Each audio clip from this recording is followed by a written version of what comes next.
మరోసారి వాయిదా పడిన కబాలి. సూపర్ స్టార్ రజనీకాంత్ కొత్త సినిమా విడుదలవుతుందంటే చాలు తమిళనాట సంబరాలు అంబరాన్ని ఉంటుతాయి. ప్రస్తుతం కబాలీకి ఇదే ఊపు కంటిన్యూ అవుతుంది. అయితే అభిమానుల ఆత్రానికి మరింత పరీక్ష పెడుతూ సినిమా రిలీజ్ డేట్ పోస్ట్పోన్ అవుతుంది.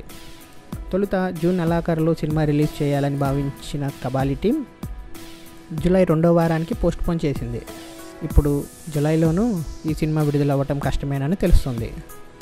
దీంతో ఆగస్టులో కబాలీని ఎట్టి పరిస్థితుల్లో విడుదల చేయాలని భావిస్తున్నారు దర్శక నిర్మాతలు. మరోవైపు కబాలీ ఫిల్మ్ మేకర్లు తమ సినిమా పోస్టర్ను కాపీ కొట్టేశారంటూ బాలీవుడ్ నటుడు ఇర్ఫాన్ ఖాన్ వ్యాఖ్యానించడం కాలీవుడ్లో కలకలం సృష్టిస్తుంది. ఇర్ఫాన్ లీడ్ రోల్లో నటిస్తున్న Madaari cinema poster, Kabali cinema poster ఒకేలా ఉండటం ఈ వివాదానికి కారణమయ్యింది.